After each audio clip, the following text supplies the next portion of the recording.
Subscribe करें हमारे channel को आसान ज़िंदगी और इस बेल आइकन को प्रेस करें इसी तरह के और वीडियोस प्राप्त करने के लिए। नमस्कार, मैं शारदा पांडे आसान ज़िंदगी किसी एपिसोड में आपका स्वागत करती हूँ।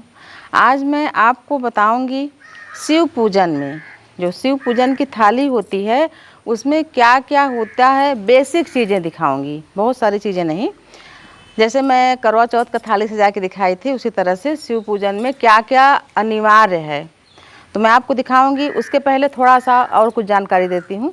जैसे कि हम बहुत सारी मान्यताएं मानते हैं, बहुत जैसे जब हमारे ऊपर जब कोई कठिनाई आती है, अब कठिनाई में बहुत सारे चीज़ शामिल होते हैं। बेटी का विवाह न होना, बेटे का विवाह न होना, बेटे का नौकरी न लगना, इंटरव्यू में पास हो जाना या इंटरव्यू में बार बार बेरा नहीं कर पा रहा है, तो इस बहुत सारी चीज़ें, कोई स्वास्थ्य के लिए, कोई किसी चीज़ के लिए बहुत सारी मान्यताएं मानते हैं अलग अलग देवी देवताओं से। फिर उनकी मान्यताएं पूरी हो जाती हैं तो वो भी चढ़ावा चढ़ाते हैं।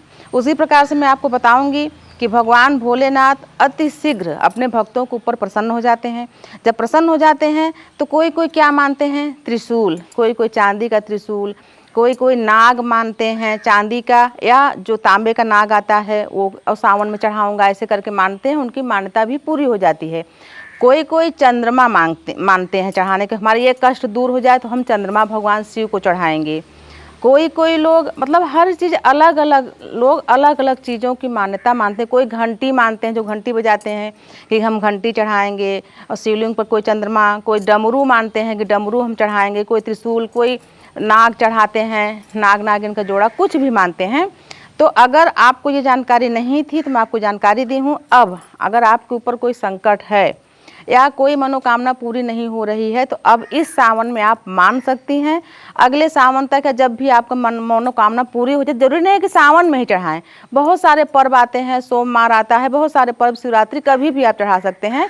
तो मान्यता मान लें कि भगवान भोलेनाथ आपकी मान्यता पूरी कर देंगे।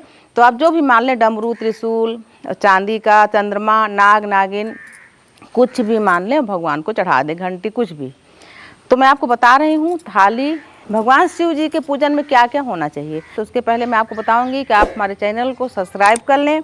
सब्सक्राइब करने से भी अगर आपको वीडियो नहीं मिलता है तो बेल आइकन का बटन दबाएं तो आपको वीडियो मिलने लगेंगे और अच्छी अच्छी जानकारियाँ मिलने लगेंगी। तो इसमें हम आपको दिखाएंगे पूजन का सभी चीज़ रख के।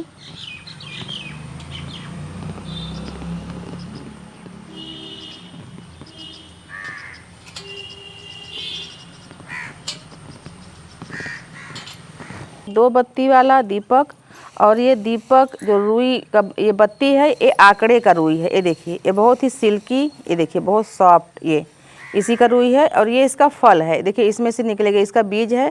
एक वीडियो में डाल के दिखाई हूँ, आप सर्च करोगे आंकड़े का रुई तो आपको सर्च में मिल जाएगा। दो बत्ती है, इसको हम आपको दिखाने के लिए किए हैं। फिर हम इसको जोड़ देंगे ऐसे ऐसे, सिर्फ दिखा रहे हैं कि आप अपने मंदिर में, घर के मंदिर में या मंदिर जाके कैसे पूजा करेंगे। आपके लिए, मतलब आप जानते होगे, फिर बता रहे हैं जो नहीं जानते हैं, कि कभी भी दीपक जला के या अगरबत्ती जो भी आप इस्तेमाल करते हैं, धूप बत्ती जला के चलना नहीं चाहिए। एक जगह जब बैठ जाएं, कभी कभी कोई कोई तो घर से दीपक जला के ले जाते हैं, तो गलत है। आप एक जगह बैठ जाएं फिर दीपक को प्रज्वलित करें। तो ये हो गया, ये दीप हो गया, यानी आपको मंदिर में ले जाना है इसको। और इसी तरह से मैं सभी चीज़ें आपको दिखाऊंगी। ये देखिए, शिव जी को जनेऊ जिसमें हल्दी नहीं लगती है, ये हो गया। एक नारियल रख लेंगे। ये है गोपी चंदन, गोपी चंदन है जिसका अभी मैं स्वास्तिक बनाई हूँ। आप ये देखोगे, इसमें चांदी की कटोरी में भिगो के रखती हूँ जो भगवान को लगाती हूँ। तो ये भी आप इसी तरह से ले जाएँ। गोपी चंदन भगवान को लगाया जाता है। ये हो गया। ये धूप बत्ती हो गई, धूप बत्ती रख लो। ये हो गया रक्षा सूत्र। रक्षा सूत्र यानी इसलिए चढ़ाया जाता है कि जब इसको चढ़ाते हैं तो ये वस्त्र के नाम से जाना जाता है, भगवान को अर्पण किया जाता है। आप वस्त्र भी चढ़ा सकते हो।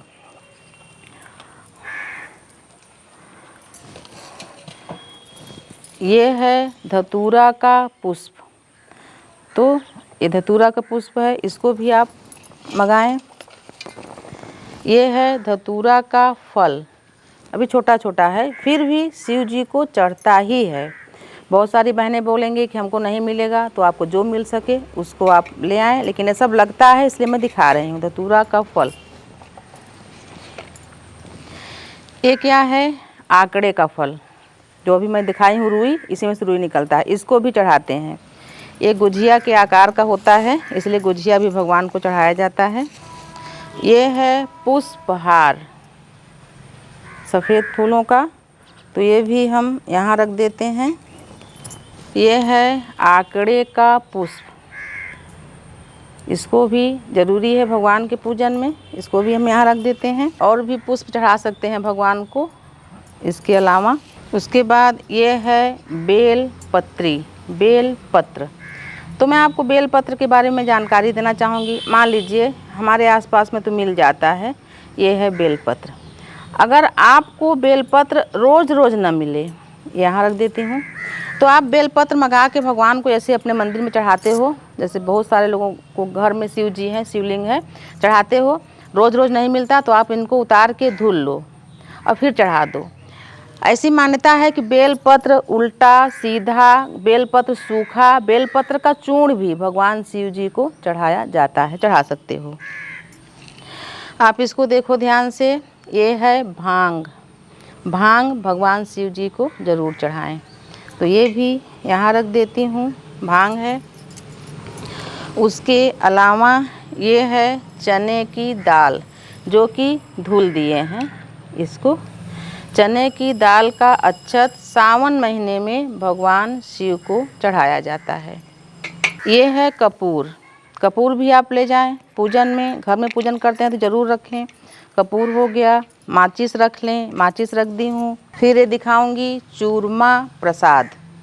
चूरमा प्रसाद आसान ज़िंदगी में मैं बना के डाली हूँ, आप सर्च करके देखें। भगवान के भोग में चूरमा प्रसाद चढ़ता है, तो ये चूरमा प्रसाद है। बहुत सारे लोगों का प्रश्न है कि भगवान शिव जी को चढ़ाया हुआ प्रसाद नहीं खाया जाता, तो इसीलिए दोना है। ये किस चीज़ का दोना है? पलाश के पत्ती का। तो इसी तरीके से दोना में प्रसाद आप रख लो, वहाँ से मत उठाओ। एक भगवान शिव जी के लिए, एक माँ गौरी के लिए प्रसाद पलाश की पत्ती। और ये देखिए पलाश, ये पलाश है, इसी का दोना बनाए हैं, इसी का पत्तल और इसी की लकड़ी से भगवान जी के लिए हवन भी होता है। पलाश की पत्ती है। और ये नंदी के लिए, ये नंदी के लिए, तो ये हो गया क्या? प्रसाद, चूरमा प्रसाद। जब पूजा करने बैठें एक जगह तब दीप जलाएं। और पूजा में बैठने के बाद बार बार उठना नहीं चाहिए, और कोई भी चालीसा या पाठ करते हुए बार बार उठ के डेहरी नहीं डांकना चाहिए, नहीं तो पाठ खंडित माना जाता है। तो ये हो गया, दीप को हम जला दिए अच्छी तरीके से। ये है दुर्बा घास। आप बोलोगे शिव पूजन में दुर्बा घास की क्या आवश्यकता है? ये दुर्बा शिव जी के लिए नहीं, नंदी जी के लिए है। नंदी जी का भगवान सवारी करते हैं, तो ये दुर्बा घास बहुत प्रिय है। किसको? नंदी जी को। तो ये घास है, और ये फूलती भी है, इसका फूल भी एक दो जगह दिखा हुआ था। तो ये घास भी यहाँ रख देती हूँ। इसको नंदी जी को आप ज़रूर चढ़ाएं, ज़रूर ले जाएं, और भगवान श्री गणेश जी को तो प्रिय है ही। ये फूल है, फूल भी अलग से सफ़ेद फूल भी ले लें। उसके अलावा ऋतु फल, ये देखिए आम है हमारे पास, तो हम आम रख लिए हैं। ऋतु फल यानी जो भी फल आपके पास उपलब्ध हो उसको चढ़ा सकते हैं। तो इसको हम यहाँ रख दिए, और यहाँ पर रख दिए इसको। और ये है जल, साधारण जल, इसको भी आप ज़रूर ले जाएं पूजन में। कभी कभी तो मंदिर में भी मिल जाता है जल। और आम को हम थोड़ा इधर हटा देते हैं। ये है गाय का कच्चा दूध, तो ये दूध भी ले जाएं पूजन में। और ये है गंगा जल। गंगा जल के बिना भगवान शिव जी की पूजा अधूरी मानी जाती है, इसलिए गंगा जल रखा जाता है। और नहीं है तो कोई बात नहीं, आप दूध और जल मिश्रित करके भी अभिषेक कर सकते हैं। तो ये है गंगा जल। तो पहले दूध से, फिर गंगा जल से, फिर साधारण जल से भगवान जी को अभिषेक करें। और ये तो सब मैं बता दी। जैसा मैं शिवरात्रि पूजन में दिखाई हूँ कि अगर आप शिव मंदिर में जाते हो और वहाँ माँ गौरी की भी मूर्ति है, तो माँ गौरी के लिए भी आप लाल पुष्प अलग से ले जाएं। माँ गौरी को लाल पुष्प भेंट करें। तो ये लाल पुष्प भी यहाँ रख देती हूँ। अगर मूर्ति नहीं है तो कोई बात नहीं, सिर्फ शिवलिंग की पूजा करके आएँ। और ये सिंदूर भी है। आपको तो जानकारी आपके आसपास के मंदिरों की होगी कि गौरी मूर्ति है कि नहीं है, तो सिंदूर भी माँ गौरी को अर्पण करें और ये लाल पुष्प भी अर्पण करें। बाकी जितनी सामग्री है ये सभी गौरी माता को चढ़ाया जा सकता है, दुर्वा घास छोड़ के। बेलपत्री, फूल तो लाल बता दी हूँ, बाकी सभी चीज़ें गौरी माता को भी चढ़ाएं। ये हो गया।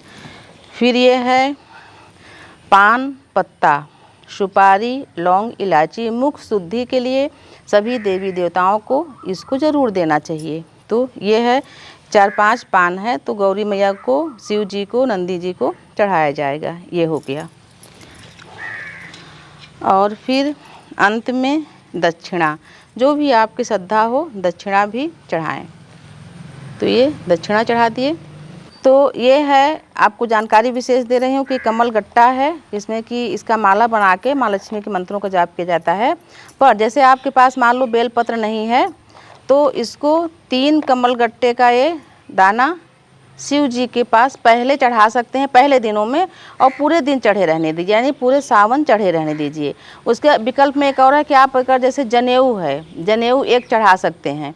जनेऊ नहीं है तब कमल गट्टे का ये 3 दाना चढ़ा सकते हैं और पूरे महीने तक चढ़ा रहने दें। वो बेलपत्री का जो चढ़ाने का फल होता है वो मिलता रहता है।